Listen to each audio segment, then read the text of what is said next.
ನಮಸ್ತೆ ಫ್ರೆಂಡ್ಸ್, ಇವತ್ತಿನ ವಿಡಿಯೋದಲ್ಲಿ ನಾನು ನಿಮಗೆ ಬೇಕರಿಗಳಲ್ಲಿ ಸಿಗುವಂಥ ಕ್ರಿಸ್ಪಿ ಮಸಾಲ ಅವಲಕ್ಕಿ ಮಾಡೋದು ಹೇಗೆ ಅಂತ ತೋರಿಸ್ಕೊಡ್ತೀನಿ. ಬನ್ನಿ ಹಾಗಿದ್ರೆ ಇದನ್ನು ಮಾಡಲಿಕ್ಕೆ ಒಲೆ ಮೇಲೆ ಎಣ್ಣೆನ ಇಟ್ಬಿಟ್ಟು ಅದು ಕಾದಾದಮೇಲೆ ಅದಕ್ಕೆ ಅವಲಕ್ಕಿನ ಹಾಕಿಬಿಟ್ಟು ಈ ರೀತಿ ಫ್ರೈ ಮಾಡ್ಕೊಳ್ಳೋಣ. ಫ್ರೈ ಮಾಡಿ ಒಂದು ಪಾತ್ರೆಯಲ್ಲಿ ತೆಗೆದಿಟ್ಕೊಳ್ಳೋಣ. ಇದೇ ರೀತಿ ಎಲ್ಲ ಅವಲಕ್ಕಿನ ಫ್ರೈ ಮಾಡ್ಕೊಂಡ್ಬಿಟ್ಟು ನೀವು ಪಾತ್ರೆಯಲ್ಲಿ ತೆಗೆದಿಟ್ಕೋಬೇಕು. ನೋಡಿ, ಈ ರೀತಿ ಫ್ರೈ ಮಾಡ್ಕೊಂಡ್ಬಿಟ್ಟು ಒಂದು ಪಾತ್ರೆಗೆ ಹಾಕೋತಾ ಇದ್ದೀನಿ. ಪಾತ್ರೆಗೆ ಹಾಕೊಂಡಾದ ನಂತರ ಇದೇ ಎಣ್ಣೆಯಲ್ಲಿ ನಾನು ಇದಕ್ಕೆ ಒಂದು ಸ್ವಲ್ಪ ಪುಟಾಣಿನ ಹಾಕಿಬಿಟ್ಟು ಫ್ರೈ ಮಾಡಿ ಅದನ್ನು ಕೂಡ ಅವಲಕ್ಕಿಗೆ ಆ್ಯಡ್ ಮಾಡ್ತಾ ಹೋಗ್ತೀನಿ. ಈಗ ಇದಕ್ಕೆ ಶೇಂಗಾ ಕಾಳನ್ನು ಹಾಕಿಬಿಟ್ಟು ಅದನ್ನು ಕೂಡ ಫ್ರೈ ಮಾಡಿಬಿಟ್ಟು ಅದನ್ನು ನಾವು ಅವಲಕ್ಕಿಗೆ ಆ್ಯಡ್ ಮಾಡ್ಕೊಳ್ಳೋಣ.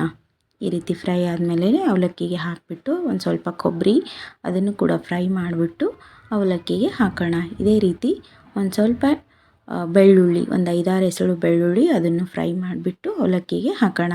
ಈಗ ಒಂದು ಸ್ವಲ್ಪ ಕರಿಬೇವು ಅದನ್ನು ಕೂಡ ಚೆನ್ನಾಗಿ ಫ್ರೈ ಮಾಡಿಬಿಟ್ಟು ಒಂದು ಸ್ವಲ್ಪ ಸೈಡಲ್ಲಿ ಎತ್ತಿಟ್ಕೊಳ್ಳೋಣ. ಈಗ ಇದೆಲ್ಲವನ್ನು ಚೆನ್ನಾಗಿ ಮಿಕ್ಸ್ ಮಾಡ್ಕೊಳ್ಳೋಣ. ಈ ರೀತಿ ಚೆನ್ನಾಗಿ ಮಿಕ್ಸ್ ಮಾಡ್ಕೋಬೇಕು. ಈಗ ಇದಕ್ಕೆ ಒಂದು ಸ್ವಲ್ಪ ರುಚಿಗೆ ತಕ್ಕಷ್ಟು ಉಪ್ಪು ಹಾಗೆ 1-2 ಸ್ಪೂನ್ ಆಗುವಷ್ಟು ಸಕ್ಕರೆ ಇದನ್ನು ಹಾಕಿಬಿಟ್ಟು ಮತ್ತೊಮ್ಮೆ ಇದೇ ರೀತಿ ಮಿಕ್ಸ್ ಮಾಡ್ಕೊಳ್ಳಿ. ಈ ರೀತಿ ಮಿಕ್ಸ್ ಆದಮೇಲೆ ಇದಕ್ಕೆ ರೆಡ್ ಚಿಲ್ಲಿ ಪೌಡರು ಹಾಗೆ ಒಂದು ಸ್ವಲ್ಪ ಅರಿಶಿಣದ ಪುಡಿ ಹಾಗೆ ಒಂದು ಸ್ವಲ್ಪ ಚಾಟ್ ಮಸಾಲ ಹಾಗೆ 1 ಸ್ಪೂನ್ ಆಗುವಷ್ಟು ಎಣ್ಣೆ ಇದೆಲ್ಲನ ಹಾಕಿಬಿಟ್ಟು ನೀವು ಇದನ್ನು ಕರೆಕ್ಟಾಗಿ ಚೆನ್ನಾಗಿ ಮಿಕ್ಸ್ ಮಾಡ್ಕೋಬೇಕು. ಈ ರೀತಿ ಮಿಕ್ಸ್ ಮಾಡಿಕೊಂಡು ಕೊನೆಗೆ ಇದಕ್ಕೆ ನಾವು ಕರೆದಿಟ್ಟಿರುವಂಥ ಕರಿಬೇವನ್ನು ಹಾಕೋಣ.